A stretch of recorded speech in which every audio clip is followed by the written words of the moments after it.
కాళేశ్వరం పేరుతో కాంగ్రెస్ చేస్తున్న రాజకీయం రాను రాను లీకులుగా మారుతోంది. తాజాగా కాళేశ్వరం విజిలెన్స్ రిపోర్ట్ను లీక్ చేశారు.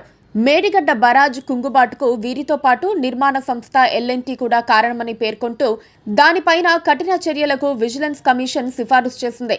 బాధ్యులైన ఇంజనీర్లపై ఏమేమి చర్యలు తీసుకోవాలో సూచిస్తూ తెలంగాణ నీటిపారుదల శాఖ ముఖ్య కార్యదర్శికి ఈ ఏడాది మార్చి 18వ తేదీన విజిలెన్స్ కమిషన్ లేఖ రాసింది.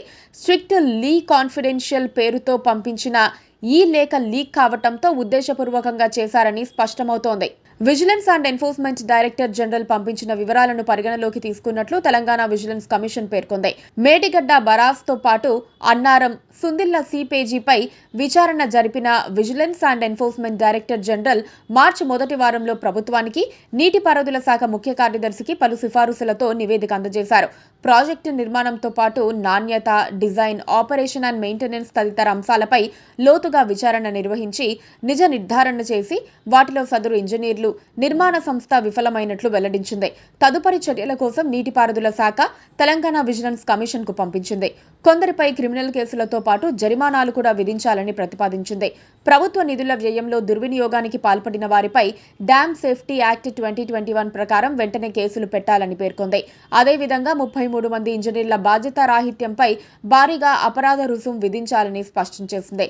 పదవీ విరమణ పొందిన 7 ఇంజనీర్ల ఆర్టికల్స్ ఆఫ్ చార్జెస్ నమోదు చేసి జరిమానాలు విధించి కమిషనర్ ఆఫ్ ఎంక్వైరీస్ కు అప్పగించాలని విజిలెన్స్ కమిషన్ సిఫారసు చేసింది. బరాజ్ పనులు పూర్తి కాకపోయినా పూర్తయినట్లు నీటిపారుదల శాఖ నుంచి బిల్లులు తీసుకోవటం ఎల్ఎన్టీ ఉల్లంఘనలకు పాల్పడింది.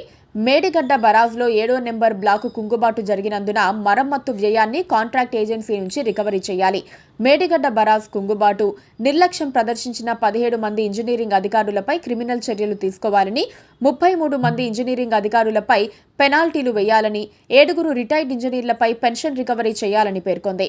వీరితో పాటు ఎల్ఎన్టీ, పీఈఎస్ క్రిమినల్ కేసులు పెట్టాలి.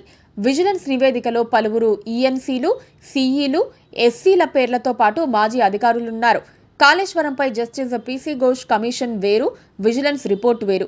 ఓవైపు పీసీ ఘోష్ కమిషన్ ముందు కేసీఆర్ హాజరవుతారన్న ప్రచారం జరుగుతున్న సమయంలో ఈ రిపోర్ట్ లీక్ చేయటం కాంగ్రెస్ చేస్తున్న పాలిటిక్స్ కు నిదర్శనమని అంటున్నారు. ఆ రిపోర్ట్లో ఉన్న వారంతా కేసీఆర్ కు వ్యతిరేకంగా వాంగ్మూలాలు ఇవ్వాలన్న బెదిరింపు కూడా ఉందన్న ఆరోపణలు వినిపిస్తున్నాయి. Please subscribe to KTV Telugu. KTV Telugu. KTV Telugu channel.